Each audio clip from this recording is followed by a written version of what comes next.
हमारी आज की बुक समरी निक व्यूजेसिक के जीवन के बारे में है।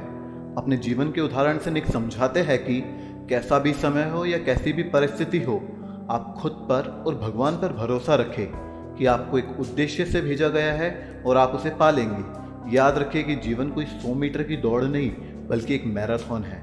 निक जन्म से ही होमोसीलिया से पीड़ित थे, यानी उनके पैर उनकी कमर से जुड़े हुए थे और उनके हाथ भी नहीं थे। और लोग कई बार इस बात से आश्चर्यचकित हो जाते थे कि इतनी सारी शारीरिक समस्याओं के बावजूद भी निक अपने जीवन को पूरी तरह से जी रहे हैं। उनका कहना है कि आप खुशियां तभी पा सकते हैं जब आप अपने इम्परफेक्शन को भी स्वीकार कर लें। अपने जीवन में स्कूबा डाइविंग, प्लेन से कूदना और कई सारे स्पोर्ट्स खेलना, साथ ही किताबें लिखना और अपनी पब्लिक स्पीकिंग से लोगों को प्रेरित कर निक बार बार सिद्ध कर चुके हैं कि लिमिटेशन सिर्फ आपके दिमाग का ही एक जाल है और खुद पर और प्रभु पर भरोसा रख आप जो चाहे वे कर सकते हैं। निक के शुरुआती दिनों में उनके माता पिता को काफ़ी परेशानियों का सामना करना पड़ा, लेकिन उन्होंने हार नहीं मानी और निश्चय किया कि वो निक को जितना हो सकेगा उतने बेहतर ढंग से पालन पोषण करेंगे। कई बार वे भी शौक हो जाते थे कि निक के स्टंट देखकर उन्हें लगता था कि ये कैसे संभव है। बचपन से ही निक में अपना रास्ता स्वयं खोजने की एक आदत रही है। निक कहते हैं कि अगर आपको किसी बात से अधिक चिंता है तो इसका सबसे बेहतर उपाय यह है कि आप अपने किसी प्रियजन से बात करें, और जब भी कभी ऐसा समय आए कि आपको आगे कोई रास्ता ना दिखे तब वे भगवान पे पूरा भरोसा रखें, क्योंकि उनके अलावा कोई नहीं जानता कि हमारी सहन शक्ति कितनी है और जो चुनौतियाँ आ रही है उनका कारण क्या है।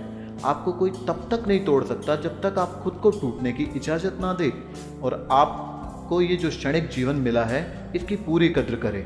निक कहते हैं वे जानते थे कि भगवान उनकी परीक्षा ले रहे हैं और उन्हें खुद को साबित करना है, साथ ही और भी लोगों को प्रेरित करना है। इस बात का एहसास निक को पहली बार तब हुआ जब वे एक चर्च में अपनी स्पीच देने वाले थे कि एक व्यक्ति निक निक कहकर पुकारने लगा और एक बच्चे को अपने हाथ में उठाया जिसके अंग नहीं थे। निक बड़ी सरलता से एक और बात कहते हैं कि माना कि मैं NBA स्टार नहीं बन सकता, लेकिन वो लोगों को उनके जीवन का स्टार बनने के लिए प्रेरित जरूर कर सकते हैं।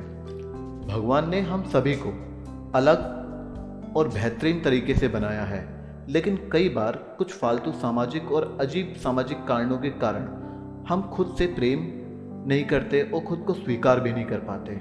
इस असुरक्षा की भावना के कारण वे कि मैं ज़्यादा अच्छा नहीं हूँ, हमारा आत्मविश्वास गिर जाता है।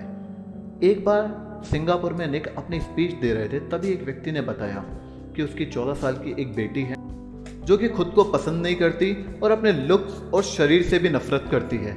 निक समझते हैं कि एक माता पिता के लिए इससे ज़्यादा पीड़ादायक कुछ भी नहीं है कि उनका बच्चा कष्ट भोगे।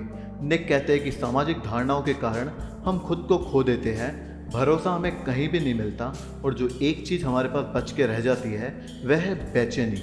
इन्हीं कारण से अधिकतर लोग अपने जीवन को ये सोचने में गुजार देते हैं कि अगर ये हो गया तो वह हो गया तो, बल्कि असल मायने में उन्हें अपना डर छोड़कर सोचना चाहिए कि वो इस काम को कैसे कर सकते हैं और क्यों नहीं कर रहे हैं। निक अपने जीवन और पुस्तक लाइफ विदाउट लिमिट से 3 संदेश देते हैं। नंबर 1, कैसा भी समय हो आप खुद पर भरोसा रखें और आगे बढ़ें।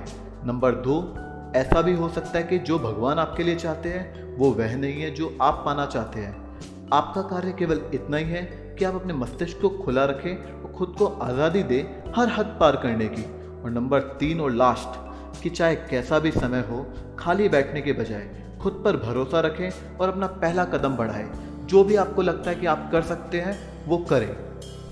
धन्यवाद, और हमें ज़रूर बताएं कि ये बुक समरी आपको कैसी लगी।